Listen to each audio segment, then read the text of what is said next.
Bismillahirrahmanirrahim. Assalamualaikum warahmatullahi wabarakatuh. Alhamdulillah nahmaduhu wa nasta'inuhu wa nastaghfiruh wa na'udzu billahi min syururi anfusina wa min sayyiati a'malina. May yahdihillahu fala mudilla lahu wa may yudlilhu fala hadiya lahu. Asyhadu an la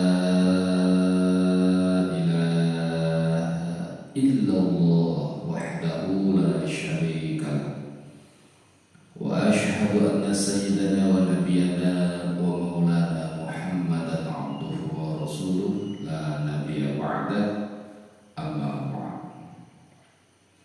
Hadirin wal hadirat ma'asyiral muslimin wal muslimat rahimakumullah.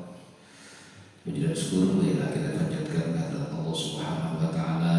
Alhamdulillah sampai saat ini kita masih diberikan kesempatan untuk senantiasa menambah amalia ibadah kita. Setelah sama-sama kita berjamaah sholat subuh, lanjut dengan kajian ilmu yang mudah-mudahan keberkahan subuh ini semakin bertambah. Amin ya Allah ya Rabbal Alamin.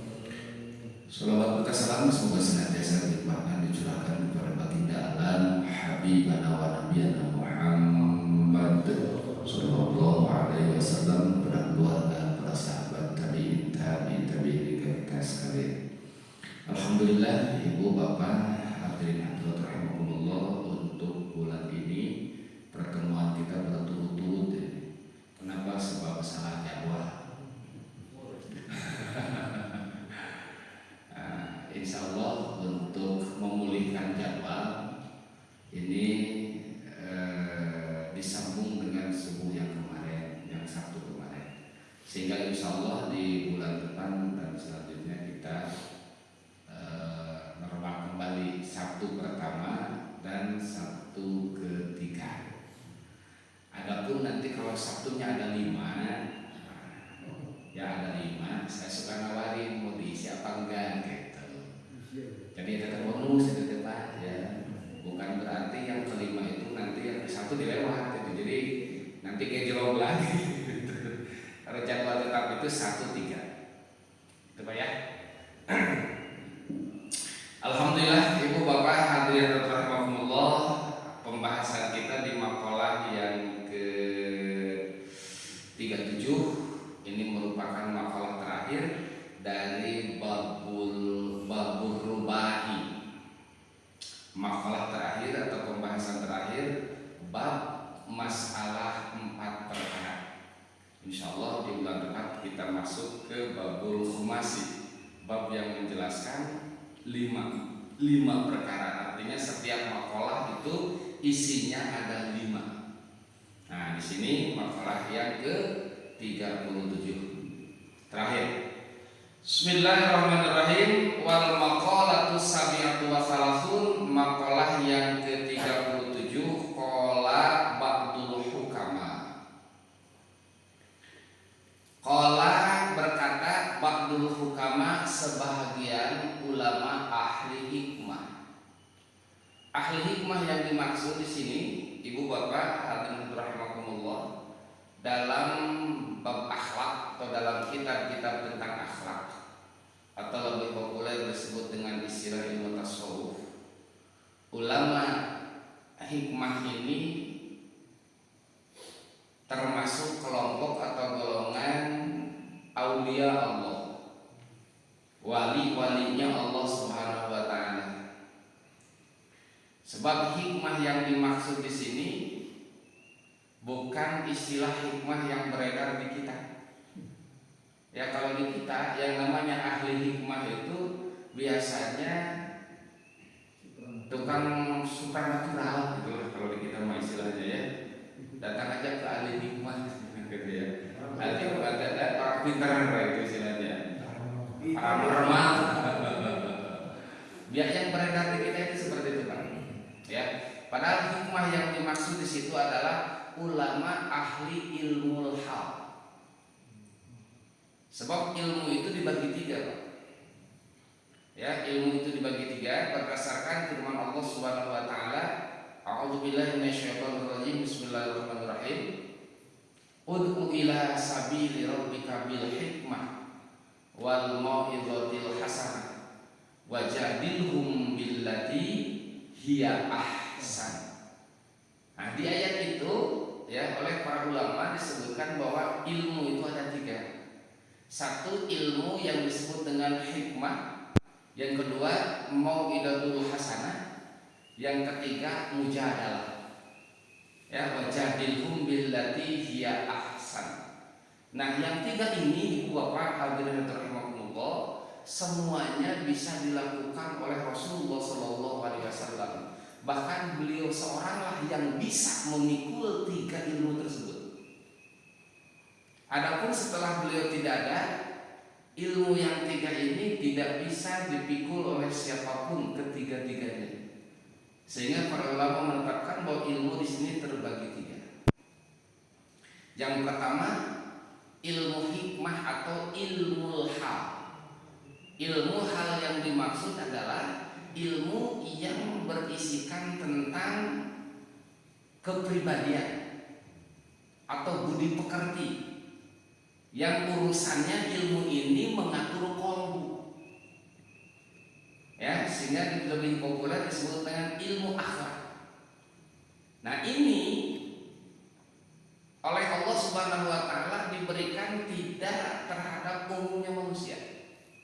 Ini hanya diberikan oleh Allah kepada orang-orang yang dipilih.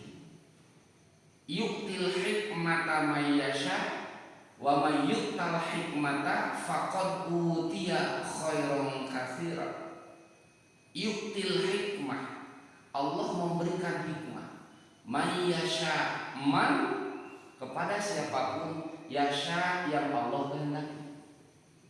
Wa may yu'tal hikmata, barang siapa yang diberi hikmah oleh Allah, faqad utiya khairan katsira, maka sungguh orang tersebut telah diberikan sesuatu yang sangat baik, sangat besar, sangat banyak kebaikannya. Khairan katsira. Dan ini tidak banyak, artinya tidak semua orang diberikan ilmu semacam ini. Ilmu hal atau ilmu hikmah. Ud'u ila sabili rabbika bil hikmah. Barusan ayatnya yu'til hikmata may yasha. Sehingga orang-orang yang memiliki ilmu ini istilahnya disebut rijalullah. Artinya pilihan-pilihan Allah, orang-orang spesialnya Allah. Yang salah satu karakternya itu adalah la khaufun 'alaihim wa lahum yahzanun. Ala inna awliya Allah la khaufun 'alaihim wa lahum yahzanun. Ingatlah, sesungguhnya wali-wali Allah itu ya tidak ada ketakutan sedikit pun di dalam hatinya, juga tidak ada kesedihan di dalam hatinya. Kenapa? Sebab hatinya sudah penuh hanya untuk Allah Subhanahu wa taala. Menghadapi apapun, menghadapi kondisi bagaimanapun, la khaufun, tidak ada ketakutan. Ya. Apapun yang dihadapi sungguh sama sekali tidak ada ketakutan. Walahum yahzanun, bahkan mereka tidak akan mengalami kesedihan apalagi berkaitan dengan urusan duniawi. Itu wali-walinya Allah. Gitu Pak. Nah, sehingga nanti orangnya itu adalah al-hakim. Hakim itu artinya orang-orang yang sudah dipenuhi dengan hikmah. Kata-katanya, tingkah lakunya, akhlaknya itu penuh dengan hikmah. Yang biasa kita artikan secara sederhana, hikmah itu artinya bijaksana. Ya, kebijaksanaan. Nah, Ibu Bapak hadirin rahimakumullah, bukti bahwa Rasulullah SAW mengajarkan hikmah. Dalam sebuah riwayat begini, Ibu Bapak, contohnya ini hanya satu contoh saja. Contoh hikmah yang dilakukan oleh Rasulullah. Suatu saat ketika Rasulullah SAW dengan sahabat di masjid, tiba-tiba ada seorang Bedui yang datang. Bedui itu kan orang asli Arab. Mencep orang Bandung mah itu orang kampung bau lisung. Nah, ini istilah orang Kalau daerah mana ya daerah Bandung ya daerah Panganitan lah. Istilahnya itu orang kampung bau lisung gitu. Apanya di Tasik Garut sambil orang udik jauh kan jauh ke beduk anggan kadulan gitu. Artinya kurang pendidikan, yang kurang tata krama. Ketika Rasulullah dan sahabat di masjid datang orang Badawi, mungkin ke bawah Pak, pengen pipis. Maklum orang Badawi ya. Ketika di dalam masjid dia masuk ke sudut masjid Pak, ajuru. Lagi dia mana? Ya kencing di dalam masjid. Para sahabat pada waktu itu Pak, marahnya bukan main. Ya apalagi kelasnya Umar bin Khattab radhiyallahu anhu, kan beliau itu sangat tidak menyukai ada kemungkaran di depan mata gitu Pak. Tuh sampai sebagai riwayat mengatakan Umar itu sedang mengambil pedang mau di nggak tahu kepala yang kecilnya apa kepala yang besarnya yang mau di tuh, makanya Umar itu kan Al-Faruq ya, gelar beliau itu Umar Al-Faruq, artinya Al-Faruq bainal haq wal batil, sehingga terkenalnya Umar Al-Faruq itu adalah dalam sisi keadilan ya, dan ketegasan dalam hukum. Kata Rasulullah, dia Umar, biarkan aja, dibiarkan Rasulullah. Itu bukti hikmahnya ya, hikmah yang dipertontonkan oleh Rasulullah kepada para sahabat untuk mengajak orang supaya beriman kepada Allah. Jelas-jelas dia melakukan mungkar di masjid dengan kencing di masjid tersebut, Rasulullah tidak ada tindakan yang keras. Kenapa? Ini hikmah beliau. Orang tersebut orang bodoh, itu jadi masuk pertimbangan. Orangnya orang bodoh, ya orang tidak ngerti, makanya di mana aja ya. Gitu, ya orang bodoh orang ngerti bukan harus dimarahi, ya tapi nanti dikasih pengertian, nanti diajarkan. Sebab tindakan itu didasari dengan ketidaktahuan. Satu, yang kedua Rasul itu jeli dalam hikmahnya Pak. Kenapa tidak dibentak atau tidak disuruh berhenti? Sebab tidak mungkin ketika sedang cerah, hei, gentar. Ya ketika, hei, misalnya gitu, dia itu akan repot Pak. Ya, menahan itu tidak mungkin, akan sakit. Terus ketika dia misalkan merasa terganggu, dia akan lari di situ, air kencing kemana-mana Pak. Hai, aduh macam gitu. Pasti berlompatan ke depan dia kan, akhirnya najis akan semakin banyak. Tuh, ini hikmahnya Rasulullah Pak. Jadi ketika dia kencing di situ, selesaikan aja supaya memang nanti najisnya hanya bertumbuh di situ saja dan tidak sulit untuk membersihkannya. Yang keduanya tidak mungkin sedang berlangsung dihentikan. Walaupun laki-laki itu ada klepnya juga, bisa ditak misalkan begitu ya. Ditengkep. Tapi kan sakit gitu walau bagaimanapun, dan itu akan mengakibatkan ya penyakit juga, tidak akan nyaman. Ini salah satu hikmah dari Rasulullah SAW. Jadi mengajak kepada Allah itu tidak dengan sesuatu yang keras. Nah, setelah selesai, setelah beres, baru Rasulullah menyuruh. Tidak orang itu yang disuruh, Umar ngambil air. Umar yang tadi marah justru dikasih beri tugas ngambil air pernah jadi air gitu. Perempuan, aduh di rumah. Tapi Rasulullah ya yang memberikan perintah airnya, Umar ngambil air, siram. Umar lagi yang nyiramnya Pak, siram aja udah selesai. Setelah itu baru dikasih tahu bahwa itu sesuatu yang tidak baik. Tapi orang tersebut semakin berpikir, kok saya tidak dimarahi, kok saya enggak dibenci, bahkan diberikan pelajaran. Bahkan ketika memberikan pelajaran, Rasulullah SAW itu sangat menjaga perasaan orang itu. Tidak di depan umum disalahkan, tidak di depan khalayak ramai. Sebab tetap perasaan orang itu harus dijaga. Kalau di umum dibetulkan atau di papatahanan apa ya, dikasih wejangannya itu sedikit menjatuhkan ya, dan kadang-kadang orang tidak menerima sebab rasa malunya itu. Nah, itulah hikmah diantaranya kan ya. Maka ajaklah manusia untuk ila sabili rabbik, menuju jalan Tuhanmu, bil hikmah, dengan hikmah. Terus yang kedua, wal mau'idatil hasanah. Mau'idah hasanah ini ilmu tingkat kedua ya.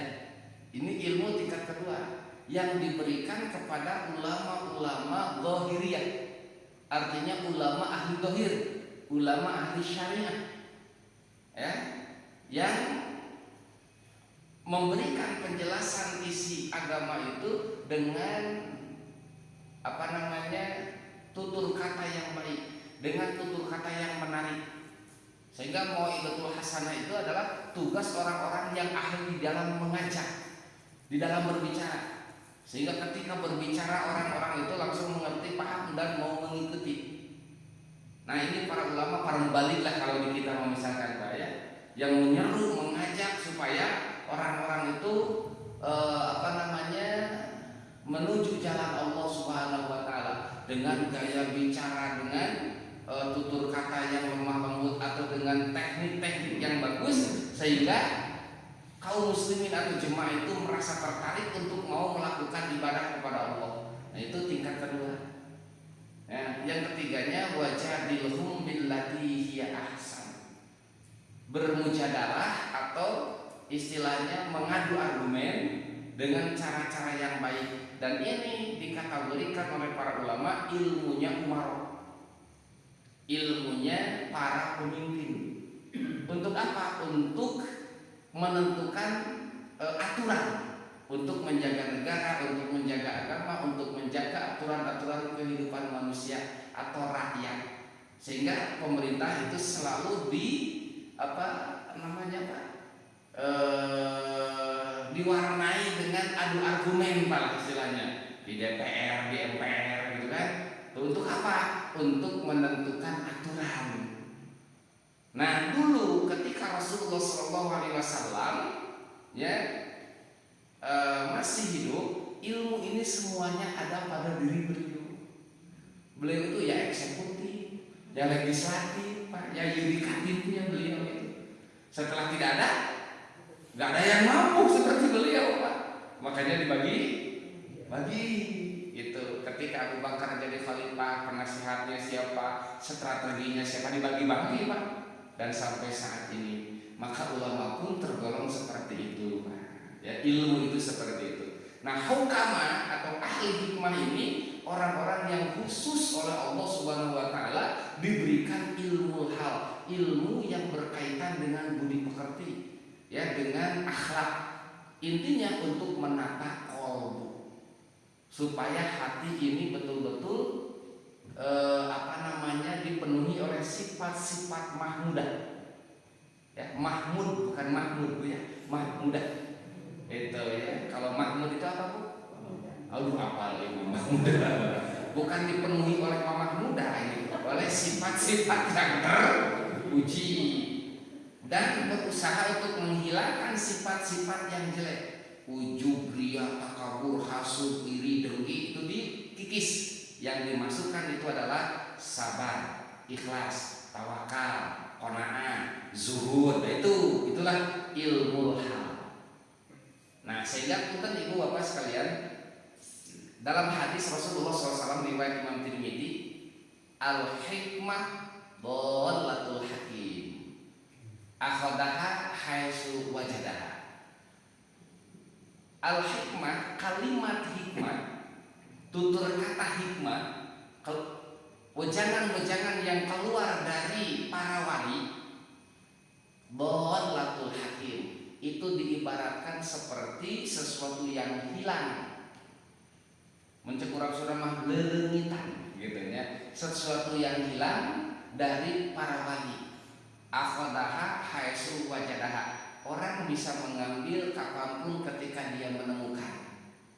Nah, termasuk makalah yang ke-27 ini adalah ungkapan ahli hikmah, dan ungkapan itu termasuk dawalatun, sesuatu yang hilang dari para wali. Siapapun orangnya bisa mengambil dan menemukannya kapan saja. Termasuk di subuh ini kita menemukan, ya, menemukan ini.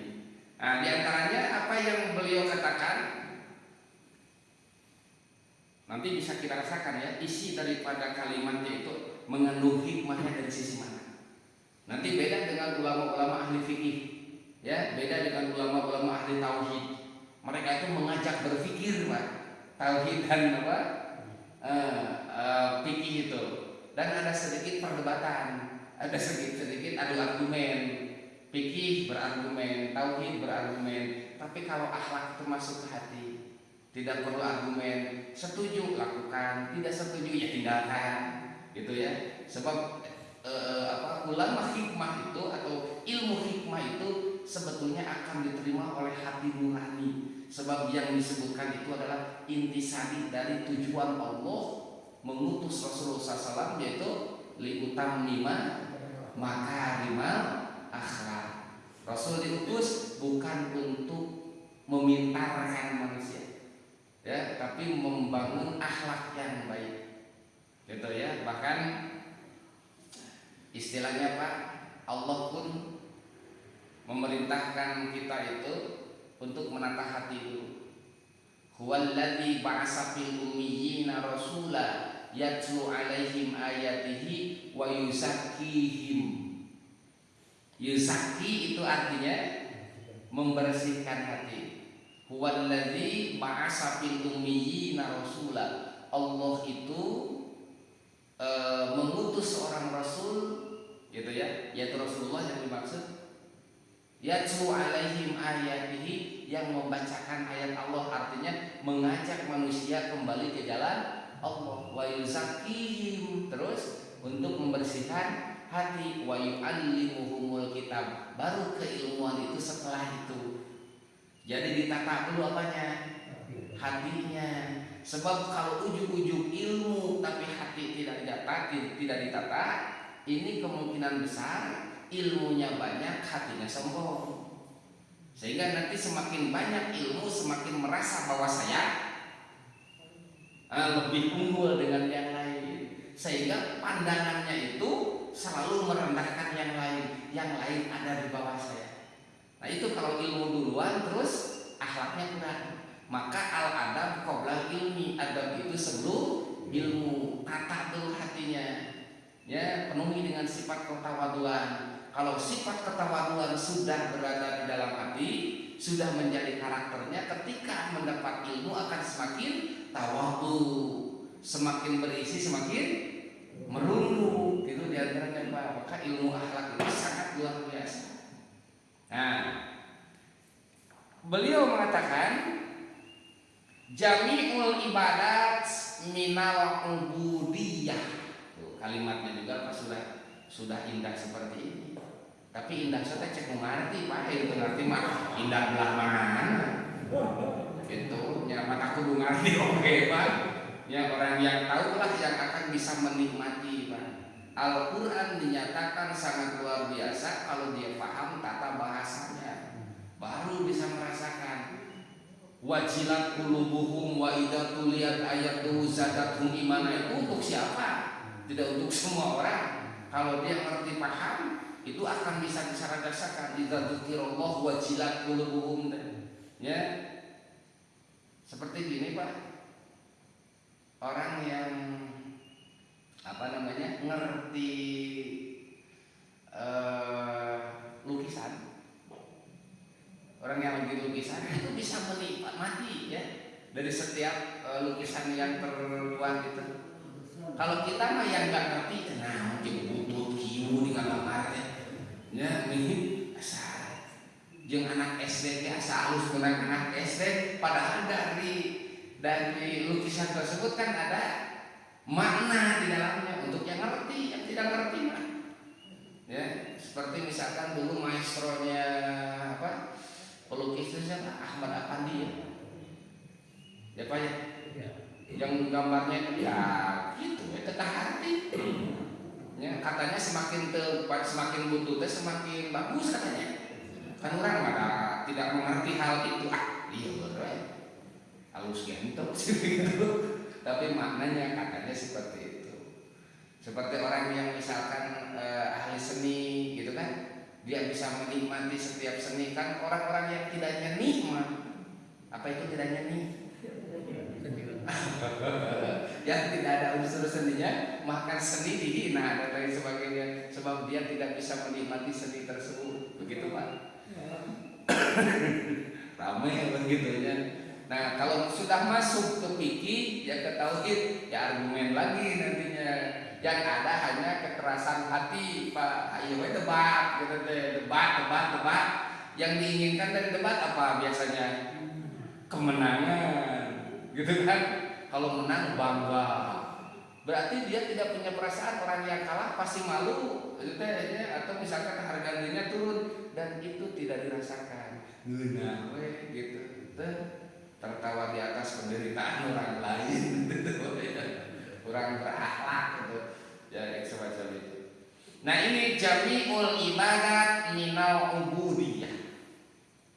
Artinya semua ibadah itu bagian dari ubudiyah. Ibadah itu apa? Kan Bapak sok ibadah. Apa itu ibadah? Bahasa Arab Pak, ibadah itu bahasa Indonesia, bukan bahasa kita. Ya. Ibadah itu apa ya ibadah itu? Ibadah itu Ibu kata dasar Bapak ya dari abada ya'budu abdan wa ibadah. Ya ibadah itu kata dasar dari abada ya'budu abdan wa ibadatan. Artinya ibadah itu adalah penyerahan diri, pemasrahan diri, ibadah itu ya, menghambakan diri itu istilahnya. Sebab abid itu istilahnya adalah hamba sahaya. Itu kan abid itu hamba sahaya. Yang hamba sahaya itu harus tunduk terhadap majikannya. Jadi ibadah itu adalah bentuk penghambaan kita ya. Nah ubudiyah itu nisbatnya Pak ya, sifatnya ubudiyah. Semua ibadah itu adalah sifat ubudiyah, sifat hambanya, sifat kehambaannya. Jadi semua ibadah, apapun ibadahnya, mau ibadah sunnah, mau ibadah wajib ya, mau ibadah yang pokok, mau ibadah tambahan misalkan ya, itu semuanya minal ubudiyah, termasuk bagian dari sifat kehambaan. Itu Pak ya. Di sini dijelaskan ayat min arkanil Islam, artinya dari sebagian rukun-rukun Islam. Jadi sholat Ibu, puasa Ibu, ya zakat Ibu, atau haji, umroh dan lain sebagainya, termasuk thalabul ilmi, semua ibadah apapun jenisnya ini menunjukkan sifat kehambaan orang tersebut. Dia mau melakukan ibadah berarti dia menganggap dirinya hamba Allah. Berarti dia sudah bisa menghambakan dirinya terhadap aturan Allah Subhanahu wa ta'ala. Berarti sudah sesuai dengan apa yang diharapkan Allah. Allah menginginkan dari kita itu adalah liya'budun kata Allah. Sebab tujuan pokok, tujuan awal Allah Subhanahu wa taala menciptakan jin dan manusia. Wa ma khalaqtul jinna wal insa illa liya'buduni. Itu kalau dilihat ayat Qur'annya Pak. Ya. Tidaklah kami ciptakan jin dan manusia kecuali untuk beribadah kepadaku. Artinya menghambakan dirinya kepadaku. Menghambakan berarti menerima apa yang menjadi aturan Allah. Ketika ada perintahan tunduk lakukan, Ketika ada larangan, tunduk, jauhi. Nah ini semacam ini bentuk ubudiyah. Ya, bentuk kehambaan kita, sifat kehambaan kita ditunjukkan di pada subuh ini. Ya, setelah berjamaah terus kajian, ini sangat luar biasa. Padahal kan enaknya setelah subuh itu ya tidur lagi, masya Allah nikmatnya. Ya, tapi itu pantangan yang sangat luar biasa. Ya, habis subuh, habis asar, kalau bisa jangan sengaja, jangan terlalu disengaja tidurnya, Pak. Ya, tidur subuh itu pakir yurisul pakor, mewarisi sifat kepakiran. Yang usaha pakir harta, ya, yang belajar pakir ilmu. Gitu kalau tidur subuh walaupun menahun ada. Masya Allah, luar biasa. Jadi jami'ul ibadat minal ubudiyah arba'atun, itu ada 4. Semua ibadah ya itu termasuk ubudiyah, artinya sifat kehambaan. Arba'atun itu yang menjadi pokoknya ada 4. Yang menjadi pokoknya ada 4. Yang pertama al-wafa bil uhud. Yang satu, ya, ini bentuk ubudiyah nanti, bentuk ubudiyah yang sesungguhnya. Al-wafa bil uhud, artinya memenuhi perjanjian. Bisa apa? Apa? Menepati boleh, menepati janji atau yang memenuhi perjanjian. Janji yang mana, Pak? Bapak pernah berjanji? Nyata ingat masalah namanya banyak. Ketika Allah Subhanahu wa taala menciptakan semua ruh, ya, penciptaannya itu di alam wahdah, kalau dalam bahasa tasawuf itu alam lahut.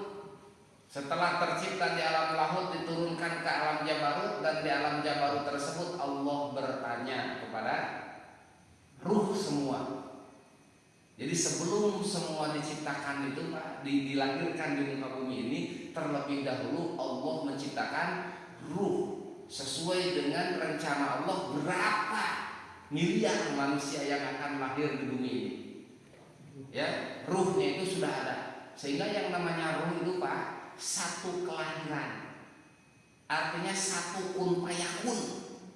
Cuman turunnya ke muka bumi diatur oleh Allah. Ada yang di zaman Nabi Adam, ada yang di zaman Nabi Nuh, ada yang di zaman Nabi Ibrahim, Nabi Musa, gitu, Pak. Ya, ruhnya itu sudah ada. Jadi ruh itu bukan mendadak ketika seorang hamil terus diciptakan ruh terus ditiup, tidak. Ruh itu sudah ada. Dan di alam jabarut itulah Allah bertanya. Nah, ini perjanjian kita, Pak, yang kita tidak ingat itu. Di alam ruh itu nu minggu kamari ke pararoho ya.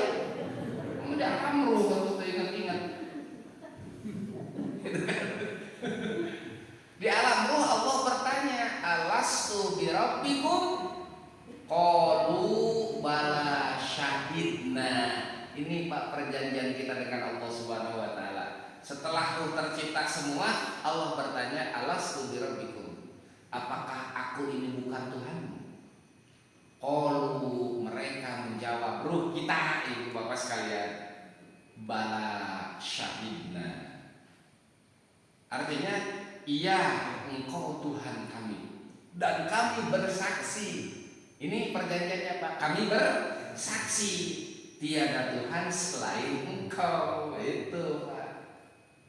Cuma wa kunna an hadzal ghafilin, di ayat itu ujungnya cuma kami terhadap janji itu lupa.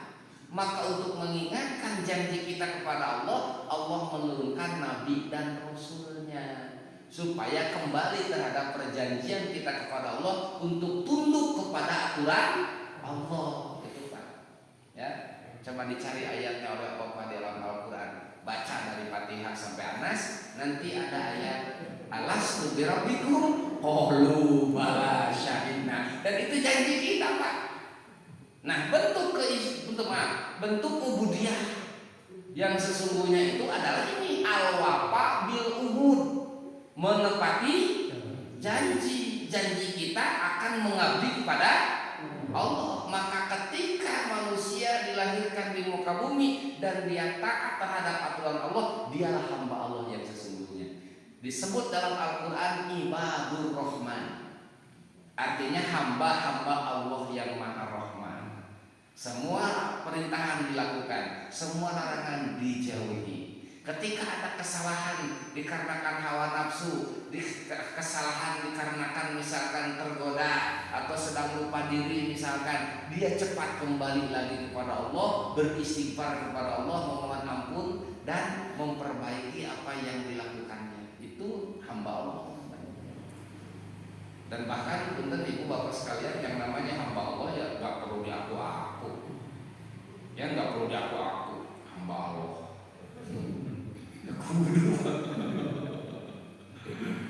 Jalankan apa yang diperintahkan Allah, jauhi larangan Allah. Di mata Allah orang itu hamba Allah, ya. Dan mohon maaf ibu bapak sekalian, yang menjadi pandangan Allah terhadap hambanya itu dohirnya apa hatinya? Hatinya kan? Maka hati itu disebut mandorur Rabb, tempat melihatnya Allah. Innallaha la yanzuru ila suwarikum wala ila ajsamikum walakin yanzuru ila qulubikum. Yang dilihat hati. Sehingga kehambaannya itu ikhlas atau tidak. Kehambaannya itu ya murni atau tidak. Sebab bentuk penghambaan itu bisa terpengaruh. Ada riaknya, ada ujubnya. Masya Allah, Pak, itu hal-hal yang bisa menghancurkan sesungguhnya kehambaan kita kepada Allah. Manusia tidak tahu, yang kita lihat adalah dohirnya. Itu wah bagus belum tentu hati nama. Ya. Nah oleh sebab itu kita pun tidak boleh untuk bersuudzon kepada orang lain, berhusnudon lah. Itu bahkan orang-orang yang sudah tertata hatinya itu akan selalu positive thinking ketika melihat dan menilai orang lain.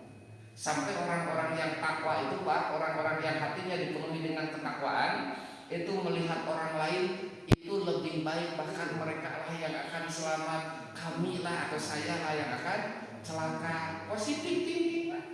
Untuk apa? Untuk senantiasa kita bisa meningkat. Itu ya, sebab kalau sudah merasa lebih baik, itu repot Pak. Repot, celaka yang semacam itu. Naudzubillah min dzalik. Itu yang pertama itu ya apa? Al-wafa'u bil uhud, artinya menepati janji. Maka di sini ditafsirkan bahwa ada uparoidillah. Menepati janji ini dengan melaksanakan pardu-pardunya Allah. Artinya kewajiban-kewajiban dari Allah itu memenuhi janji. Maka insya Allah Pak, kita ketika melakukan apa yang diwajibkan, kita termasuk orang-orang yang menepati janji. Firman Allah di dalam Al-Quran, wa aufu bil uhud. Itu Al-Qurannya, aufu bil uhud, artinya tepatilah perjanjian, gitu ya. Penuhilah janji-janjimu, begitu. Kenapa? Inna sam'a wal absara wal fu'ada kullu ulaika kana anhu mas'ula. Ya, matamu, telingamu, gitu kan, hatimu itu akan dipintai pertanggungjawaban oleh Allah Subhanahu wa taala. Itu yang pertama. Yang kedua, wal muhafadzatu 'alal hudud. Wal muhafadzatu 'alal hudud, hak kecil. Ya, wal muhafadzatu 'alal hudud artinya menjaga aturan. Hudud itu jamak dari had. Had itu artinya batas. Dan aturan itu adalah sesuatu yang membatasi. Aturan namanya, oke. Di situ apa Pak terjemahnya? Memelihara aturan, hukum. Hukum syarak itu ya. lamun cek urang Sunda mah hukum agama jeung dari agama cara gitu urang Sunda mah ya istilah gitu Pak. Aturan yang sudah ditetapkan, aturan Allah dan aturan pemerintah. Itu Pak ya, dilaksanakan, dijaga.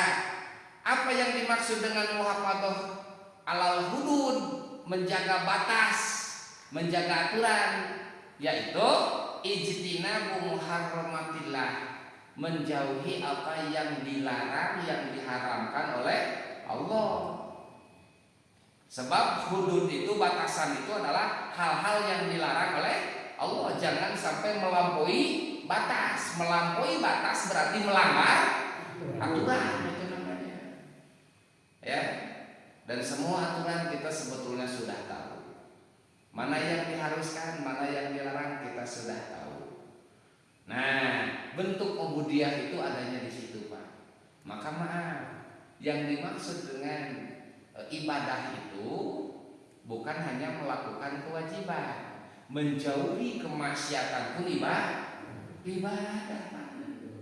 Ya, meninggalkan, tidak melakukan kemaksiatan itu pun ibadah. Sehingga maaf ibu bapak sekalian, ketika kita mau melakukan kewajiban semacam ini pahala yang kita dapat itu dua. Satu, melaksanakan kewajiban, dua, menjauhi. Sebab dengan melakukan ini kita terhindar dan jauh dari kemaksiatan. Semarupnya, aduh apa itu semarupnya? Itu luar biasa. Itu ya, bukan begini. Wah saya mah saking ingin menjauhi kemaksiatan, ya, sebab kemaksiatan itu suka timbul dikarenakan banyak bergaul dengan orang lain, akhirnya dia menyendiri.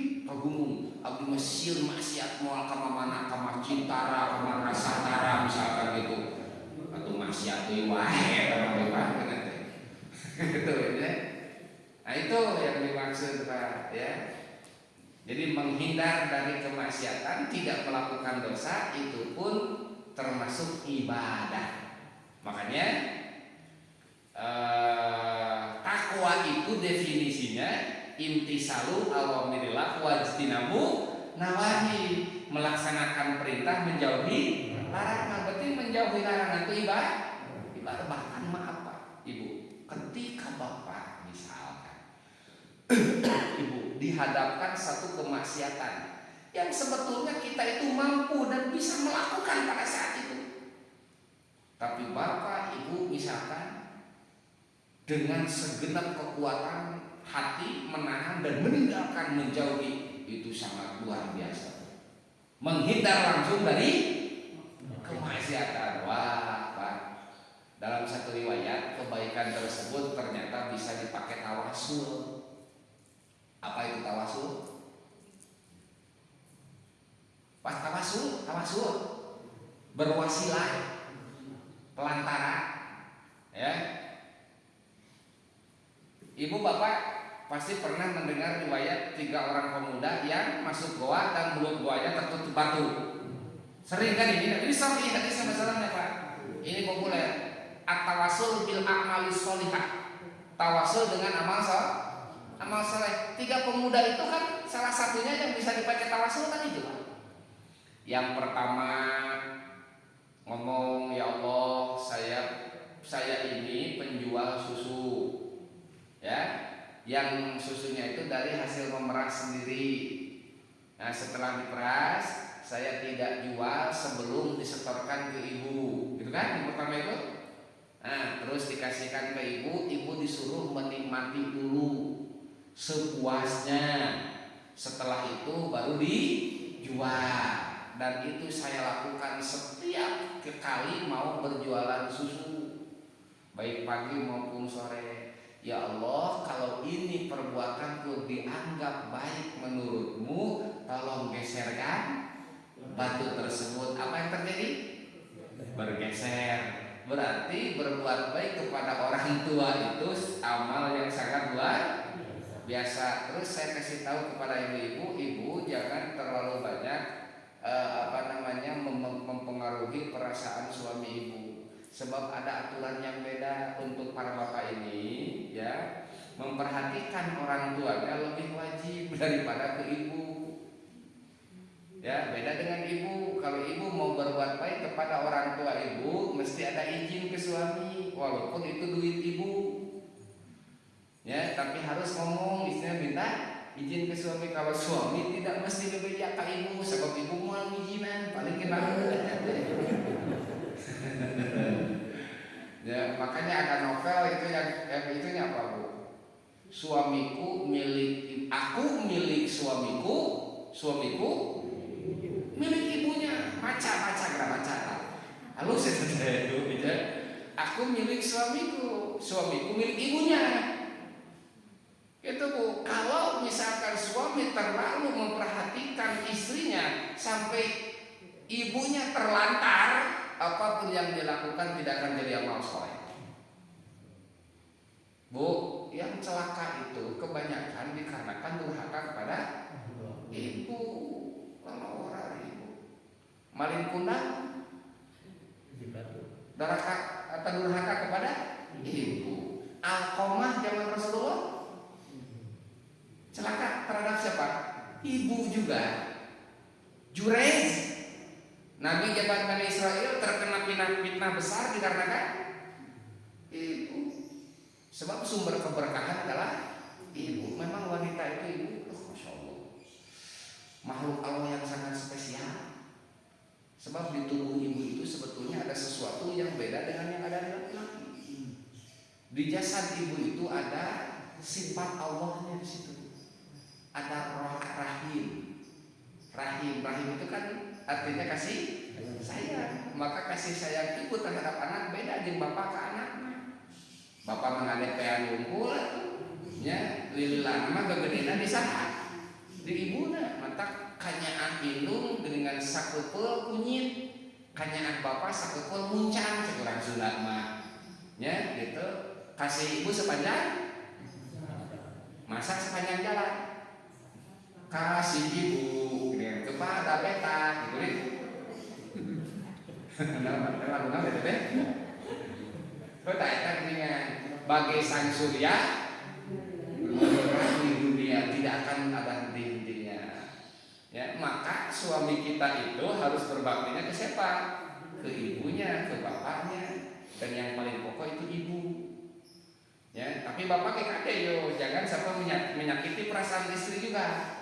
Sebab ini memang makhluk spesial, ada ini. Nah, ada rahim di sana. Ya, yang beda. Sok ibu bapak, ada nggak perusahaan doa bapak? Namanya nggak ada pak, pasti perusahaan pak doa ibu. Bos doa ibu, rumah makan doa ibu gitu kan? Nggak ada ya? Ada. Ada juga doa bundok. Nah, doa bundok. Oh doa pandok.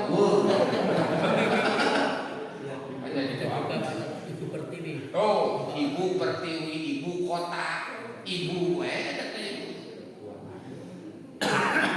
Hidup ibu ah. Nah, saya mau tanya Pak, kalau kita punya pemimpin tapi suka bohong, itu gimana? Pemimpin gimana Pak? Enggak, kita punya pemimpin, Ya. tapi dia suka bohong. Tahu kebohongannya? Tahu Pak. Nah, kalau Bapak tahu kebohongannya, ada kewajiban untuk mengingatkan. Ya, kalau sudah diingatkan tetap dia berlaku seperti itu, ya, maka tanggung sendiri rasanya sama dia. Jangan membiarkan. Bagaimana caranya supaya kebohongan tersebut, ya, bisa ditinggalkan oleh pemimpin tersebut? Bisa. Dengan apa? Dengan cara mendatangi, ya, atau dengan cara misalkan bermusyawarah, ya di situ. Cuman kalau urusan dengan pemimpin yang tadi Pak pasti berargumen. Sebab ilmu umaro pemerintah itu yang tadi wajadilhum billati hiya ahsan. Sebab sukanya begini Pak, bohong menurut kita, tapi menurut dia itu ada alasan, kan nanti bisa berargumen lagi juga. Nah, dicocokkan dulu, maka bermusyawarah. Itu ya. Sebab kita sudah tahu yang namanya bohong itu adalah sesuatu yang jelek, Pak. Di mana oke. kecuali dalam keadaan tertentu. Bohong bisa dianjurkan, bahkan bohong bisa menjadikan sesuatu yang baik. Seperti bapak kepada istri bapak, ya.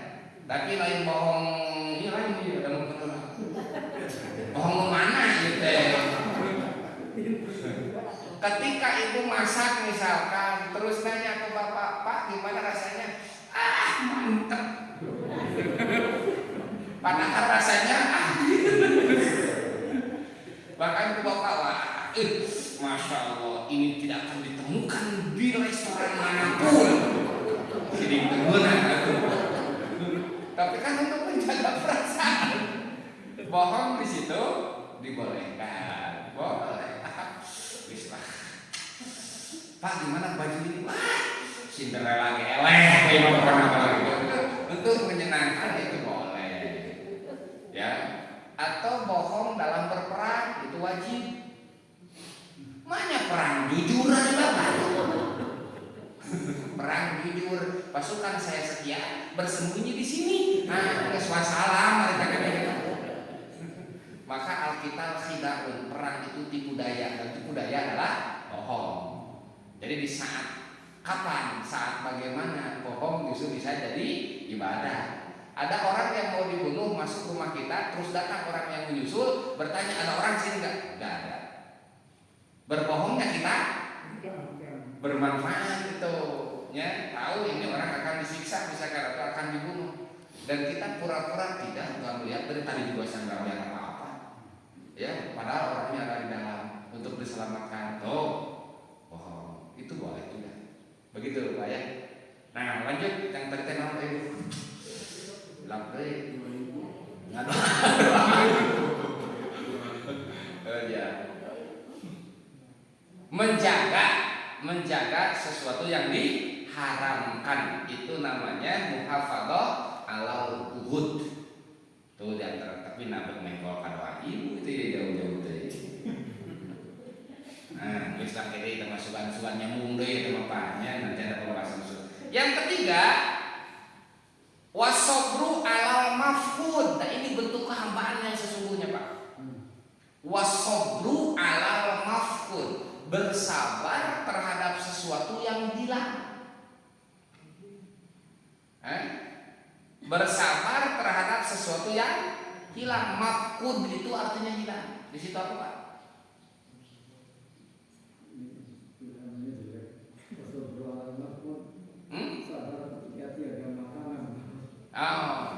Jangan hanya tiada makanan. Sabar mafhud itu diambil dari kata pakida, artinya tidak ada. Makanya dalam bab tayamum ada pakdul ma'i, artinya tidak ada air. Maka artinya begini Pak. Sobru alal mafhud, as-sobru alal mafhud, bersabar terhadap sesuatu yang hilang. Yang hilang yang dimaksud di sini adalah sesuatu yang kita cintai, sesuatu yang kita sayangi, atau sesuatu yang sangat kita senangi, ternyata di suatu saat tidak ada, pergi, hilang dari kita. Sabar, itu bentuk kehambaan yang sesungguhnya. Kenapa? Sebab dengan sabar berarti dia meyakini bahwa sesungguhnya yang memiliki itu bukan kita. Untuk saat ini saja Pak, untuk saat ini yang paling kita senangi apa Pak? Duit. Nah, paling disenangi kita kenapa? Duit. Sebab eta nu udah bentukan dia. Nah, ketika sudah banyak numpuk-numpuk, mas ayo maling padilan kan? Ya, atau kebakaran misalkan. Ya, atau ketipu misalkan sama orang lain. Itu sakit apa enggak? Sakit enggak? Kenapa? Merasa memiliki eta penyakit ada Pak. Nah, kalau kita kembalikan ke asal, sebelum kita punya gimana? Tidak punya kan? Sebelum ada? Ya tidak ada. Ya, cuman ketika kita berusaha, Allah permudah dan dikasih oleh Allah sampai bisa dan punya. Cuman masalahnya kita itu suka menganggap ini adalah hasil jerih payahku, tidak melibatkan Allah di situ. Padahal kekuatan yang ada Allah yang punya, kepintaran kita Allah yang punya, kesempatan juga Allah yang punya, dilancarkan juga oleh Allah. Ya, sehingga ketika hasil yang kita raih, yang kita kumpulkan, merasa bahwa ini adalah hasil jerih payah, yang ada itu adalah bakhil. Yang ada itu rasa sayang. Bakhil itu, arti bakhil itu sangat menyenangi yang dimiliki, itu bakhil. Definisi bakhil secara halus gitu lah. Ya, sebab kalau bakhil diartikan pelit, pada katanya nyeri hati ibu. Ya, pada hakikatnya pelit itu berarti sayang. Ya, Pak ya, sayang, mencintai apa yang dimiliki. Dan itu memang karakter semua manusia kan, karakter dasar Pak. Maka tinggal ke ibu ke bapak, ketika bayi lahir tangannya bagaimana? Begini kan? Nah ini para ulama tafsir ya, gitu. Melihat ketika bayi lahir tangannya seperti ini menunjukkan karakter manusia itu begini. Makanya ketika orang misalkan mensifati orang yang pelit itu dengan mengepalkan. Misalkan ada kebutuhan, cek ngecelok lah. Ibu tahu ngecelok? Ini bahasa apa lagi ngecelok ini? Bahasa Sunda itu, ya, orang lemur lah, orang lemur mah ngecelok bahasa jahiliyah ya. Bu, pinjam lah. Aduh, saya nggak ada. Ke ibu itu aja. Nah, gitu ya. Ini kan ngerti dengan mengepalkan tangan itu apa artinya? Gitu kan. Dan itu karakter manusia, umum itu mah. Menyayangi apa yang dimiliki dan itu tidak salah. Itu tidak salah. Yang salahnya itu mengikuti perasaan itu, diikuti terus. Ya sudah ada karakter sayang, ya itu sudah ada karakter mencintai yang dimiliki, sudah ada nih, ya tidak dilawan, malah diikuti. Jadi yang salah itu mengikutinya, itu ya. Kalau karakternya memang sudah seperti itu, Allah sengaja adakan sifat itu supaya apa? Mencintai, menjaga apa yang dimiliki. Kalau diikuti, nah itu yang bahaya. Namanya bakhil. Jangankan kepada orang lain, kepada diri sendiri pun kadang-kadang dia tidak melakukan. Ya, kamu kebatur, kesorangan wae oge. Seperti itu. Naudzubillah min dzalik. Nah, bentuk kehambaan yang sesungguhnya itu diantaranya adalah wasabru alal mafqud, bersabar terhadap sesuatu yang hilang. Sebab kita yakin bahwa sesuatu yang ada di dunia ini tidak ada yang memiliki kecuali Allah Subhanahu wa Ta'ala. Kita dan semua yang ada pada diri kita atau di keluarga kita itu semuanya titipan Allah. Semuanya titipan, suatu saat akan diambil kembali. Jangankan istri, anak, dan harta kita, kita sendiri pun akan diambil oleh Allah Subhanahu wa Ta'ala. Sebab yang memiliki kita bukan kita. Kita juga milik Allah Subhanahu wa Ta'ala. Ketika ada sesuatu yang hilang dari kita, sebagai ubudiyah, sifat kehambaannya ditanamkan rasa sabar. Habsun nafsi, jaga nafsuna, jangan sampai frustasi atau sampai marah-marah dan lain sebagainya, sampai keluar kutukan misalkan. Alhamdulillah min dzalik. Tasing sabar Pak, nuka tilu, nuka opat waridho bil maujud. Ini sifat kehambaan Pak. Ridho bil maujud artinya ridho terhadap yang ada. Ridho terhadap sesuatu yang ada. Apa yang kita terima dari Allah, kita selalu ridho. Apa artinya ridho?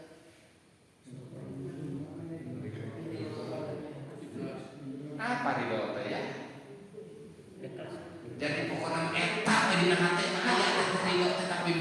namun menggunakan ridho.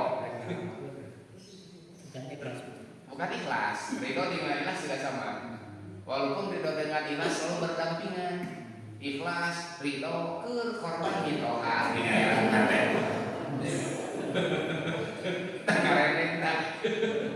Awas ibu, bapak. Biasanya ya yang berdampingan itu kan ikhlas, ridho, sabar dengan tawakal. Bahkan ketika ditanya apa sabar, tawakal. Orang aja beda. Ikhlas dengan sabar tidak sama, jauh. Arahnya juga bukan, tidak sama. Ikhlas itu kan memurnikan hati dari tujuan, itu ikhlas. Ya, ikhlas itu dari tujuan Pak arahnya. Membersihkan hati dari tujuan selain kepada Allah, itu ikhlas namanya. Kalau sabar itu habsun nafsi, menahan nafsu. Sabar itu menahan nafsu. Amma takrahuhu, dari sesuatu yang dibenci oleh nafsu. Menahan nafsu dari sesuatu yang dibenci nafsu. Ya, nafsu itu tidak menginginkan terhadap itu dan kita bertahan di situ, itu sabar namanya. Nafsu itu tidak senang kita lama-lama ngumpul di masjid Pak. Nafsu mah hayang buru-buru balik. Gitu dan dulu bisa gitu istilahnya teh. Ayo gila wae. Nah itu nafsu itu kan ke situ arahnya Pak, tidak senang, ditahan. Dan kita bertahan di sesuatu yang dibenci nafsu, itu namanya sabar. Itu Pak. Sebab nafsu itu bertolak belakang sebetulnya dengan aturan Allah. Apa yang diaturkan Allah rata-rata tidak mau nafsu itu. Seperti bangun subuh untuk sholat subuh Pak. Kalau tidak sabar, tidak akan lolos Pak. Sebab nafsu itu inginnya enaknya itu apa? Itu ditahan ke cicing, itu namanya sabar. Sehingga nanti sabar itu ada 3 tingkatan Pak. Sabar itu ada 3, sabar dalam taat, ada sabar dalam maksiat, ada sabar ketika dapat musibah.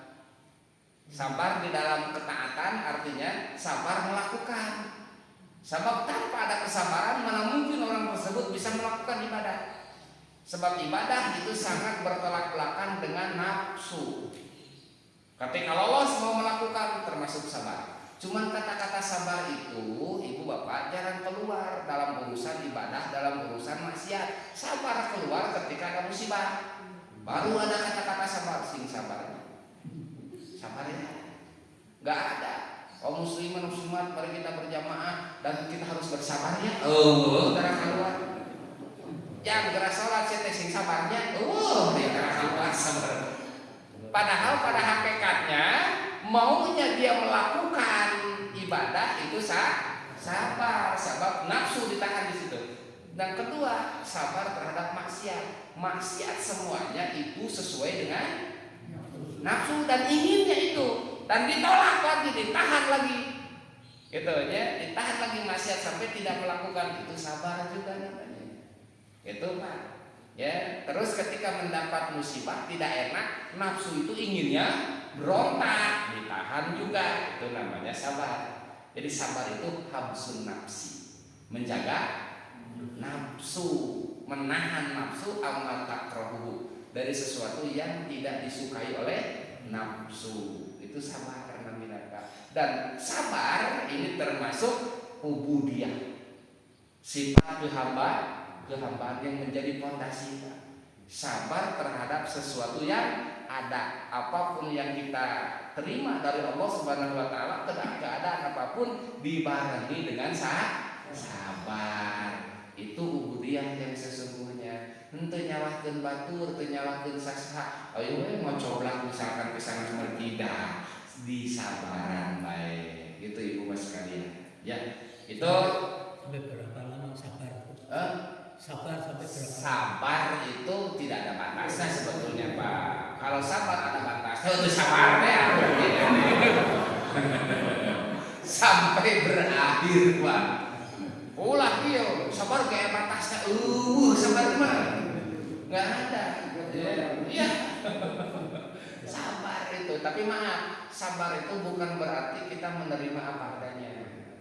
Tapi sabar itu harus diikhtiaran Pak, harus diusahakan juga. Sabar dari cicing, orang sakit cicing sabar, tapi nggak mamot nah bisa kayak gitu. Sebab ikhtiar pun bagian dari kesabaran, bentuk kesabaran juga ikhtiar kita itu. Ya kalau tawakal begini urusannya Pak. Kalau tawakal itu setelah berusaha dipasrahkan, endingnya kepada Allah, itu namanya tawakal. Ya, Bapak sudah berikhtiar, Bapak sudah maksimal berusaha, hasil jangan ikut campur kita. Hasilnya itu diserahkan kepada Allah, itu namanya tawakal. Tawakal itu berkaitan dengan kepercayaan kita kepada Allah. Ya, keyakinan kita kepada Allah itu tawakal namanya. Punten Pak, yakin teu diri rizkian? Yakin diri rizkian? Nah, disitulah diuji tak ketawakalan Bapak kepada Allah. Ya, keyakinan kita, maka arti daripada tawakal itu adalah sikotul qalbi ala Allah. Sangat percaya hati ini terhadap Allah. Kita ini hanya digerakkan untuk berikhtiar saja. Ikhtiar kita tidak berkaitan dengan hasil yang kita dapat. Itu mah kumaha Allah baik. Makanya Pak, dulu saya pernah menjelaskan kasab terbaik Abdul Makasib itu adalah yang tingkat ketawakalannya lebih tinggi kepada Allah. Itu kasab terbaik. Di antaranya bertani. Bertani itu adalah kasab terbaik dari semua kasab. Sebab bertani, bercocok tanam ini sangat tinggi tawakalnya Pak. Petani hanya sebatas menanam. Sudah bisa ditentukan hasilnya? Poek Pak. Nggak jelas. Itu walaupun misalkan bagus pengurusannya, bahkan buahnya juga misalkan luar biasa, harga belum tentu mendukung. Ya, banyak Pak yang hasilnya bagus tapi harganya jatuh. Itu ya, atau harga lagi bagus misalkan, tuh jadi-jadi itu di tengah nanti anjir macam-macam. Makanya maaf jiwa sekalian, coba Bapak renungi, resapi. Keberhasilan kita itu rata-rata dari hasil orang tua kita, leluhur kita yang hanya bekerja di sawah, di ladang. Anaknya banyak, ya, tapi berkah. Tak ada bukti Bu bahwa bercocok tanam itu sangat berkah luar biasa. Kan orang-orang tua kita dulu, sepuh-sepuh kita dulu hanya di sawah Pak, enggak? Bolak-balik tanam Pak. Kerjanya cuma sampai duhur kan. Makanya dulu itu banyak anak. Kenapa? Kalau sudah di ladang kan nggak ada kerjaan, ya yang ada saja. Ladang yang tersisa itulah yang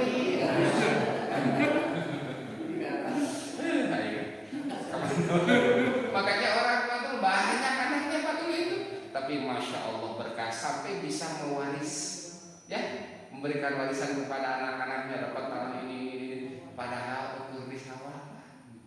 Ya, masya Allah berkah. Yang kedua dagang. Tuh dagang bisnis itu termasuk Abdul Makasib Pak.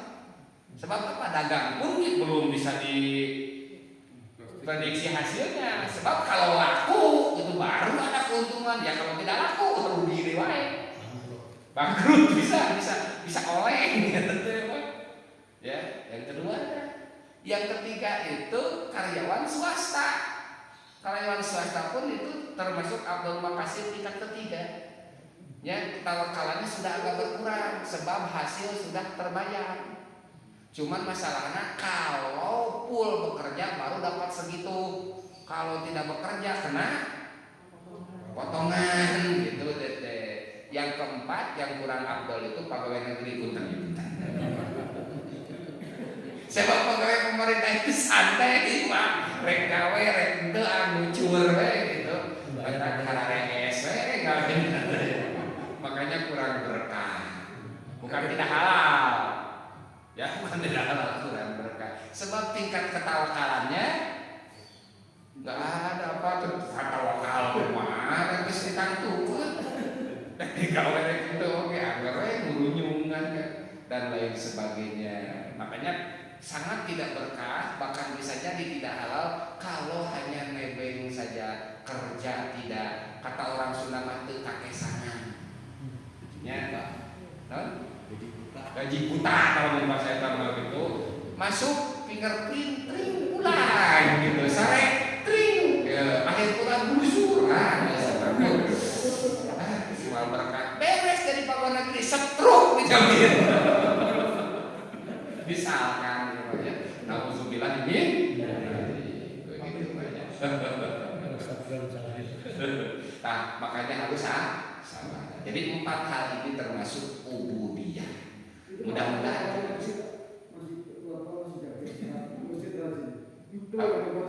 Apa?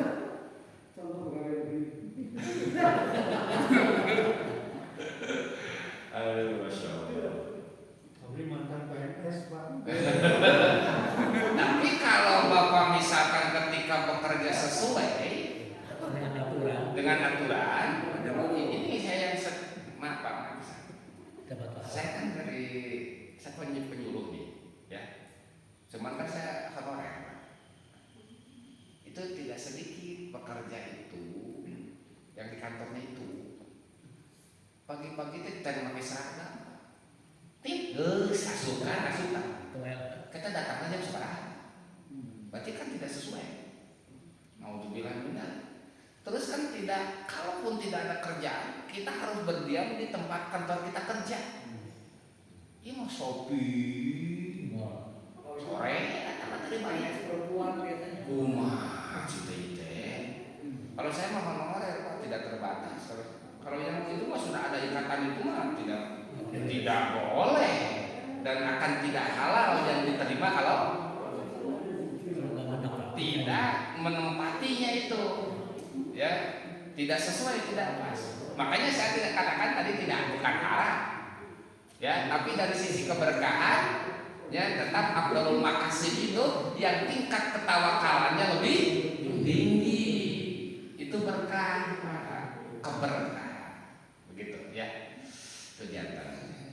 Wallahu a'lam. Assalamualaikum warahmatullahi wabarakatuh. Tidak terasa pada terus.